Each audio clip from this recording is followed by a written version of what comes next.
قەڵای هەولێر دروست کراوە لە سەردەمی ئاشووریەکان نزیکەی 1000 ساڵ پێشداین. قەڵای هەولێر تەپۆرکەیەکی بازنەی ڕووتەختە. ڕووبەرەکەی زیاتر لە 102,000 مەتر دووجایە کە کەوتۆتە ناوەڕاستی شاری هەولێر و 450 مەتر لە ئاستی ڕووی دەریاوە بەرزە. زیاتر لە 26 مەتر لە هەولێر بەرزترە و تەنانەت لە بەرزترین شوێن دەگاتە 30 مەتر. لە ساڵی 2005 لەلایەن ڕێکخراوی یونسکۆ لە گرنگترین 100 شوێنەوارە جیهانیەکان دەستنیشان کراوە. لە ناوەڕاستی قەڵای هەولێر یەکێک لە کۆنترین مزگەوتەکانی لەوێ دروست کراوە.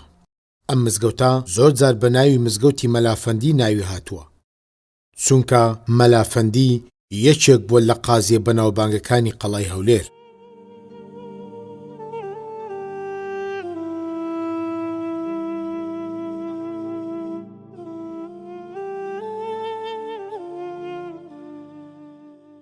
بسم الله الرحمن الرحيم.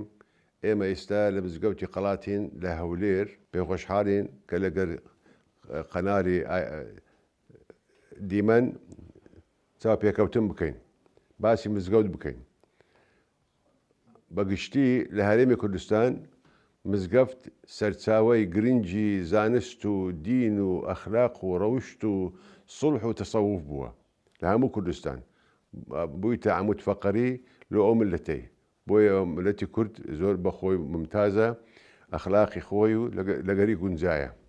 ئەو مزگەفتەش چونکە لە ناوەندی قەڵاتە، پێشانیش هەولێر بەس قەڵات بووە، دەرکەی هەبووە، دەکراوە سبەیدان قەپات دەکرا شەوان، نەکو غەز و بێن مەغۆل بێ فلان بێ فلان بێ خۆیان دەپارێت. دوایە بۆ ئەخیرەی ئەو شتانە نەما بووە لە خوارێسەکەم بۆ ئێستاش هەولێر بوویتە عاسیمە کە شانازی پێ دەکرێت بە سایەی حکوومەتی هەرێمی کوردستان و بەرهەمەکانی شۆڕشی ملەتی کورد. ئەو مزگەفتە کە فەتحی ئیسلامی بووە ساڵی 32 هیجری، سەحابی قایدی جەیشی ئیسلامی بووە، ناوی عوتبە بن فەرقەد السەلەمی. ئێرە کنیسە بووە پێش 1400 ساڵ. نامە دەنوێری لە ئیمامی عومەر رەضی الله عنه دەلێ يوجد في القلعة مسجد كنيسة أجعلها مسجدا؟ قال إن رضوا فافعل. أجر رازينا مسيحية كان بكى بزانا سماحتي إسلام تسونا بويتا مزقفت بيشي مسيحيش معبد بو يهودية كان بيشي وإزرائيل اشتيا كان والحاصل إيرا هر معبد بو تسكوي بشرية بيبشتي بمعبده. بنما على إيمش مشرف بوينا بين 400 و 500 ساڵە حەفدە باپیری ئێمە لێرە ئیمام و خەتیب و مدەرس و مصلح بووینە. مزگەوتی قەڵای هەولێر کە لە سنتەری قەڵای هەولێرە، طبعاً مزگەوتی گەورەی پێ دەڵێن، چونکە قەڵات تقریباً دوو مزگەوتی تری هەبووە. ئەو مزگەوتی گەورەی پێ دەڵێن. مزگەوتی گەورە لە سەرەتاکانی لەگەڵ دروستبوونی قەڵاتدا ئەو سنتەرە بە درێژای مێژوو پەرستگا بوو بۆ هەموو ئاینە جیاجیاکان. ڕاستەوخۆ پێشەوەی ببێت بە مزگەوت ئەو شوێنە شوێنی کەنیسا بووە. لە هەندێک سەرچاوە هەیە کە دەڵێ کەنیسا بووە، لە هەندێک سەرچاوەڵی لە سەرەتاکانی دروستبوونی کەنیسەکان کەنیسەش لێرە دروست بووە، ینی ئەوانەی کە لە سەرەتاکان دروستبوونی کەنیسە بوو.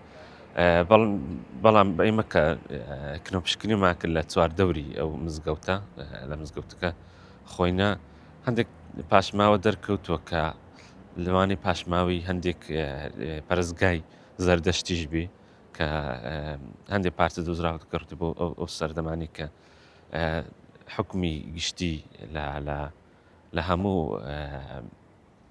هەموو قەڵات زەردەشتی بووە وەکو ئاینێکی ڕسمی.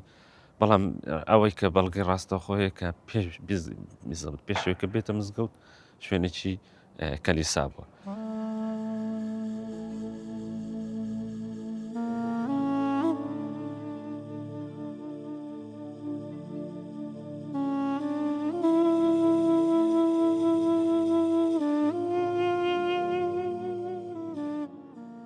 زانیاری کۆنەکان دەڵێن ئەم مزگەوتە لەسەر مەکانی مزگەوتێکی کۆن دروست کراوە. مێژووی دروستکردنی ئەم مزگەوتە دەگەڕێتەوە بۆ چەند هەزار ساڵ، بەڵام تاوەکو ئێستا بە دروستی مێژوەکەی دیاری نەکراوە. ئەوەی شایانی باسە مزگەوت لە خاچی کورد بەگشتی و بە تایبەتیش مزگەوتی کۆنی قەڵا سەرچاوەیەکی گرنگی ئەدەب و زانست و زانیاری و دین و خواپەرستی بووە. لەم سەردەمەدا لەبەر ئەوەی قوتابخانە نەبووە، بۆیە ئەم مزگەوتە بۆتە سەرچاوەی خوێندن و زانست و زانیاری و قورئان خوێندن و تەدریس، تەنانەت مەقاماتی سرودە ئاینەکانیش. قوتابخانەی فەرمی نەبووە، تەنها سەرچاوەی زانست و خوێندن و نووسین و ئەو شتانە لە مزگەفتەوە بووە. مزگەفتیش جێگای قورئان و تەدریس و خەت و فقه و شەریعەت و تەسەووف و حتا مەقامات و بۆ ئەناشیدی دینی هەبووە. هەروەها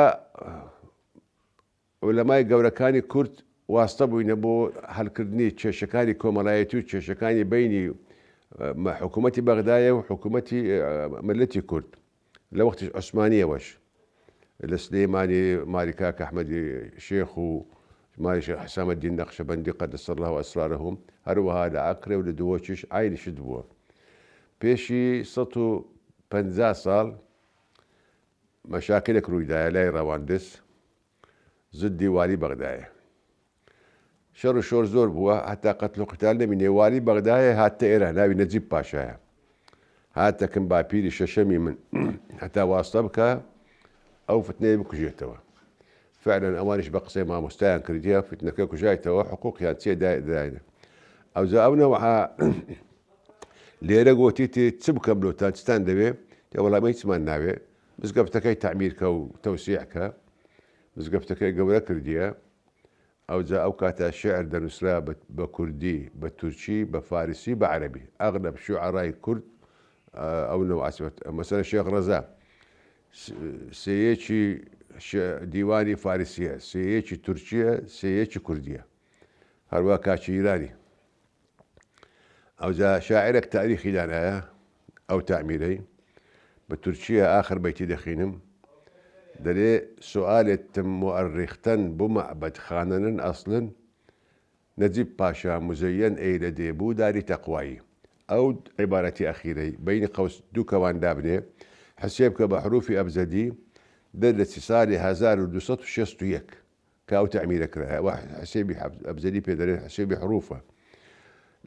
هەروەها ئێرە سەرچاوەی تەخەروجی قوتابیان بووە، بڵاو بووینەوە لە هەموو گوند و ناحیە و قەزاکانی هەرێمی کوردستان بۆ بڵاوکردنەوەی زانست.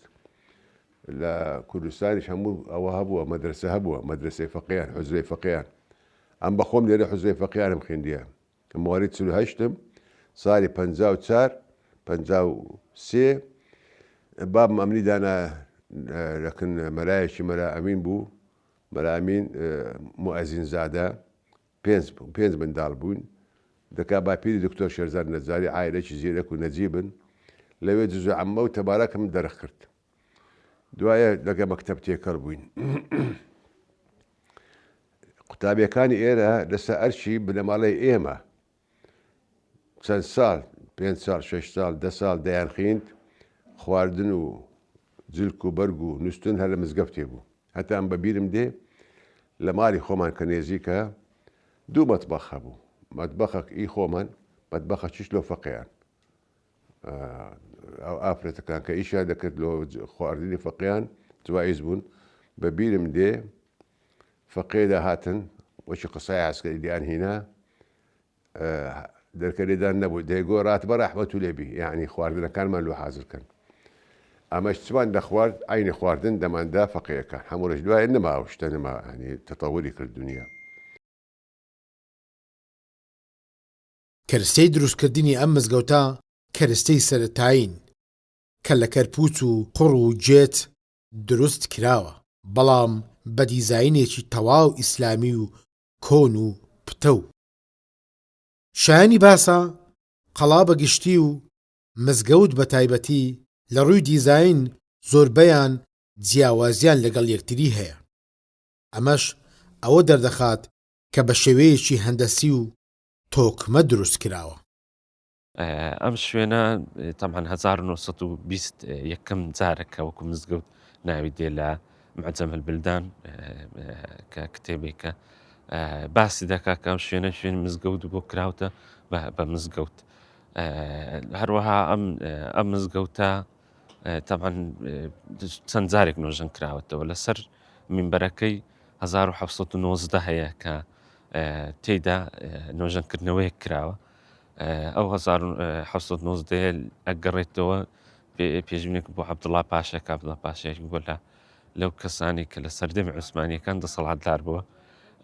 ئەو هەم منارەکەی هەم مزگەوتەکەی تعمیر کردو هەم ئەو حەمامی کە دەیبینن ئەو سەردەمە دروست کراوە کە هەر عەبدوڵڵا پاشا بەخۆی ئەو شوێنی دروست کردووە. تەمان ئەو مزگەوتی هەولێر زۆر وەرچەرخانی مێژووی تێدا ڕوویداوێکێک لەوانی کە یەکەم شوێن بووە کە بە کوردی بڵێن خوتبەی تێدا درا، خوتبەی ئاینی ئیسلامی تێدا دراوە کە سەرچاوەکان لە مەلای گچکە ئەوانەوە دەست پێ کردووە کە بۆ بە کوردیکردنی خوتبەکان دەست پێ کردووە کە یەکسەرەتا بە هەندێک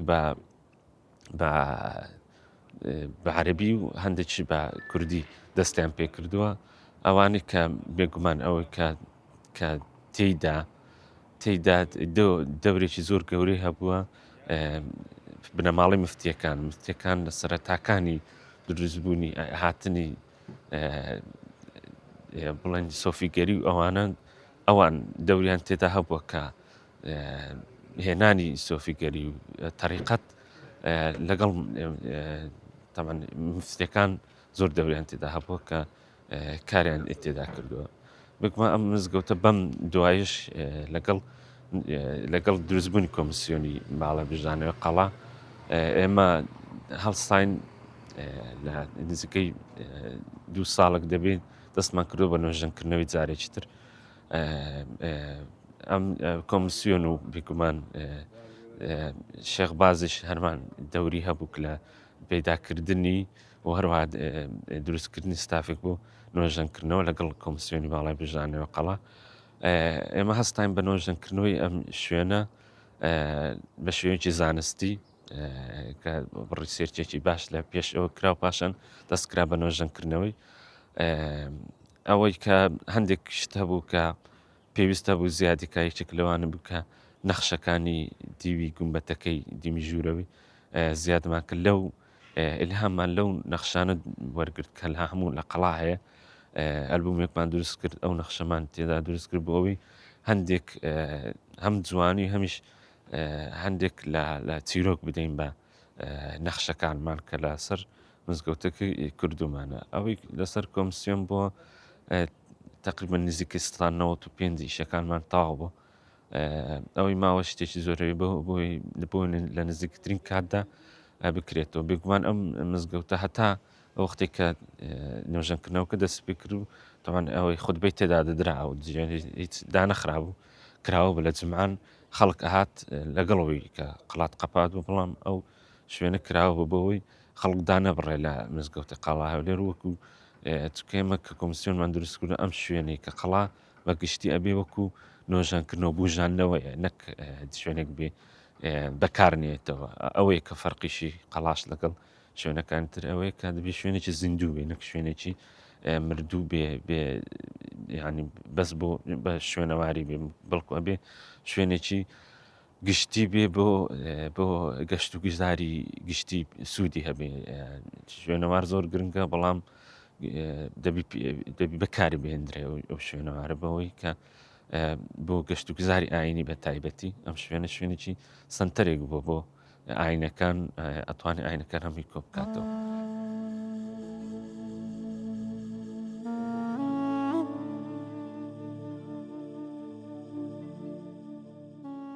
زانایانی ئەم کاتەی کورد ئەم مزگەوتە بە جێگایەکی گرنگ دەزانن بۆ چارەسەرکردنی کێشە کۆمەڵایەتیەکان چونکە مزگەوتی کۆنی قەڵا ڕۆڵێکی بەرچاوی دیوەخانانەی لەم بارەیەوە بینیوە. ئەم مزگەوتە سەرچاوی دەرچوونی سەرجەم ئەم کەسانە بوو تەنانەت لە چواردەوری قەڵای هەولێریش کە بۆ زانست و زانیاری خوێندویانە.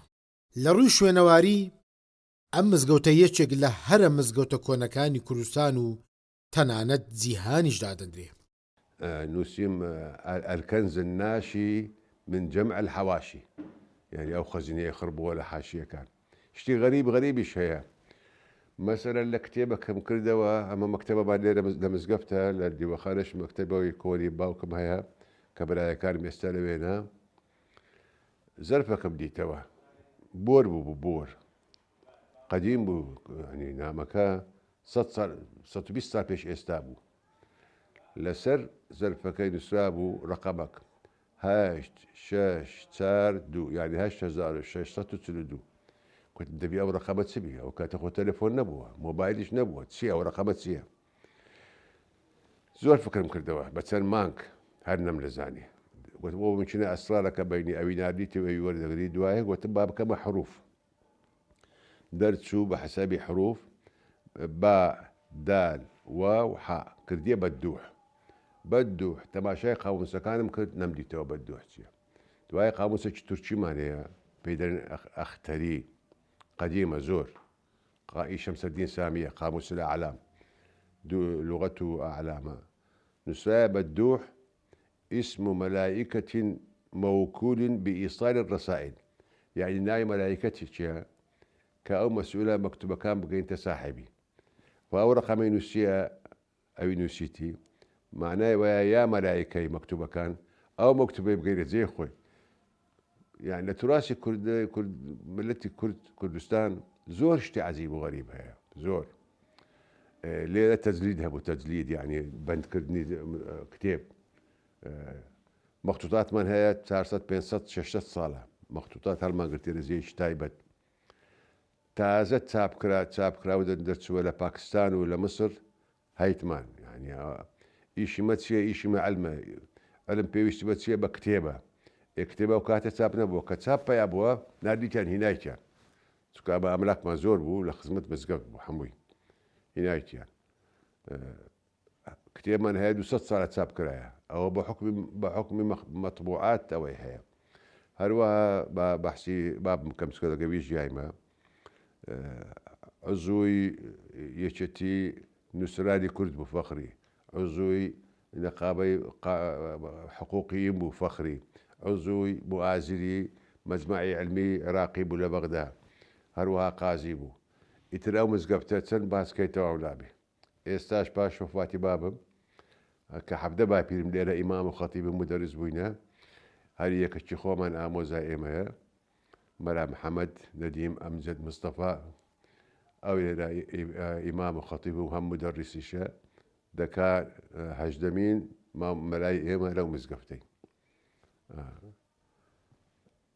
ليش مذاهب يعني فلسفة ونامي أو مزقفتي أو علمي كليرة هي أو تنوعي آيني وتنوعي قومي يعني أو شتان نبوة أو الشيعية أو السنية أو مذاهبها أبو مذاهبي حنفي وشافعي لا يشكلها براك اختلافات يعني للتوقيتات ولنويش كردون اشتواها ببيرم دي نويش جاجنان ايوان متاخر ترى حنفي شافعي وقت اشتكايا دا نقول اوي حنفيه بازار دانشي شافعي كانوا يجي خوتها مكان، يعني تقبلها بو تواصلها بو لقر يعني وكل عام مزقبت لسه مسيحيه كان مثلا صار له صوته حفده واني بغدايا هات تهوليلي لقى بابيرتشي اما لقى علي باشاي دو غرمتشي تشينا بياسيان كديرا عنكاوي بيني هوليلي عنكاوي تسول بو وشي استانا بو واني قلت بولار ندر يعني تشي وانا سنة بحكم هوليلي ترشيش دزاني قلت وانا خريستيانا يعني مسيحينا ما معناه والي دلي اوان كوما اللي بيع انفاري يمكن يعني جزية يمكن برتبراي يمكن نيتي هبوا او عنكاوي تيقداتن او ذا بابيلي ايما لقى علي باشاي قلت تي او جايز نيا بەدین و بە شەرع نابێ وەرە جزیە خۆیان دەدەن عسکەری دەکەن مشکلیان نییە قورتاریان کردینە ئەو جەمو ئەریخەکانی ئەنکاوەی ئەوانەیان نووسیە مەسەرەن مامۆستای خوارێ خۆش بوو شەماس بوو حنا عەبدولئەحەد ڕۆفۆ لە کتێبی تاریخ ئەنکاوە نووسیتی قەت مەوقفی ئەو عایلەی لەبیر ناکەین هەروەها گوتی ئێستاش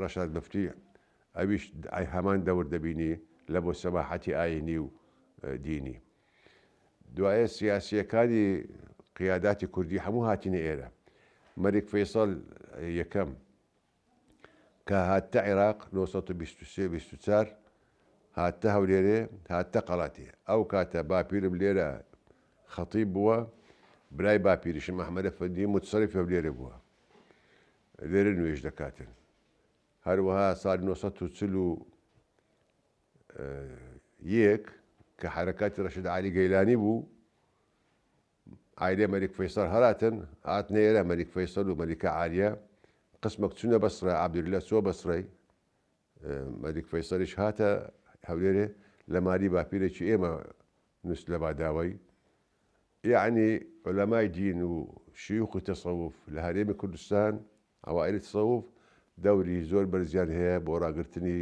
مقاومەی کورد دەوریشان هەیە بۆ شۆڕشی کورد هاانیاندایە تەفاعلیان کردیە هەروەها مام جەلال هات لێرە نوێژی کردیە جناب مەلا مستەفاش هات لێرە شەوەک لای ئیمامم شەمسەدینی نووست بەیانیش لەگەر ماری بابم نانی خوارد عولەمای کوردستان هەموو تەئیدی شۆڕشی کوردیان کردیە و بووینە سەرەد و یعنی خزوعیان نەکردیە لە بۆ هیچ زەختەکی سیاسی یان عسکەری یان قووەت یان تهدید مزگەوت دەورێکی مهمی هەبووە ئێستاش وەزارەتی ئەوقاف و کاروباری ئاینی گۆڕا لە کاروباری ئیسلامی بۆ کاروباری ئاینی ئێستا هەرێمی کوردستان ئیحتیوا دەکاتن ئەوانی لەیان قەومایە هەروەکوکو ئیحتیوای کردن کە دەوڵەتی ئەمەوی ڕوخا بەقایای ئومەرای ئەمەوی هاتنە هەرێمی کوردستان هەروەها عەباسیەکان کە ڕوخان هۆلاکۆ هات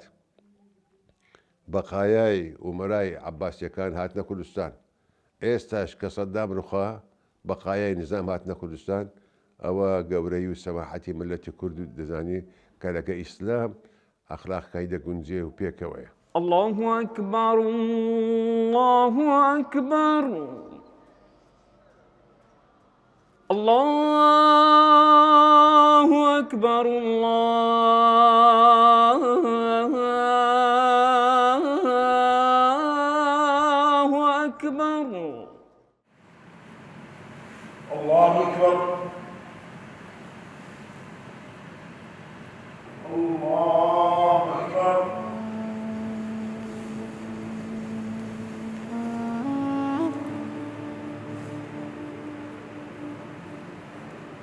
مزگەوتی کۆنی قەڵا لە مێژووی خۆیدا بۆ چەند جار نۆژەن کراوەتەوە بەڵام هەر لەسەر شێوە کۆنەکەی خۆی ماوەتەوە بۆیە تاوەکو ئێستاش بە یەکێک لە گرنگترین شوێنەوارە جیهانیەکاندا دەندرێت و مؤرخەکانی عێراقی باسی ئەو مەدرسانە دەکەن کە لە هەرێم هەبووە باسی مەدرسەی قەڵات دەکەن لە کتێبەکانی عێراق مثلا مامۆستا حەمید المەطبعی مؤلفەکی عێراقیە كتابي هي أعلام العراق في القرن العشرين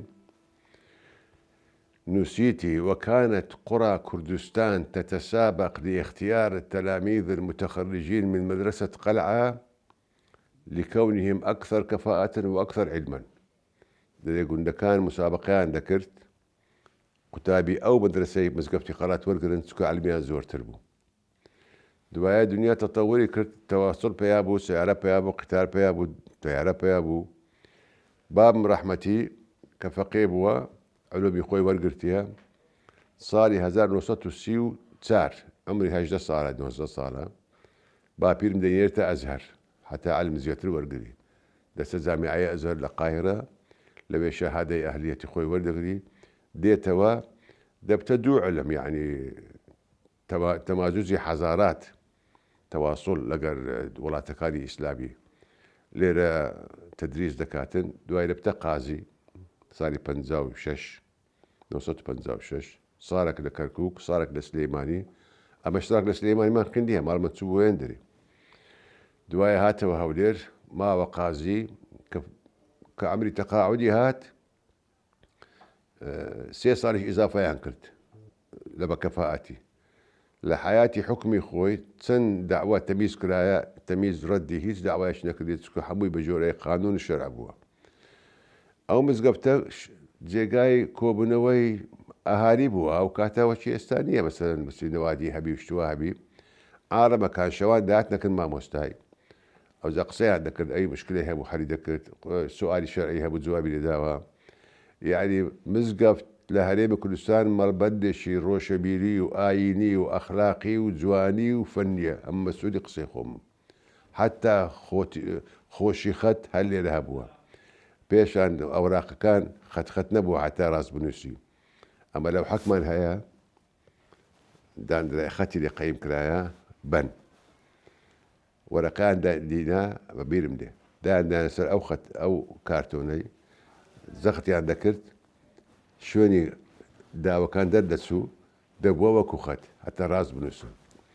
نوختەشت کە عولەمای کورد بەگەشتی کە کتێبیان نووسیە ئەگەر دیقەت بکەن کتێبەکانی قەدیم لاپەڕەکە پڕ نییە تقریبا سێیەکی لاپەڕەی بەدەستە ڕاست بەتاڵە لۆ ئەوی دێ دەخینی ئەو عاریبەکە دەخینی ئەگەر ئیزافەی هەیە ئەگە ملاحەزەی هەیە لە تەنیشتەوە دەنووسی ملاحەزەی خۆی ئەوە پێی دەرێن هاوامش هەتا ئەمن کتێبەکەم تالیف کرد لەسەر ئەو هامشانە هەمووی گرنگ بوو.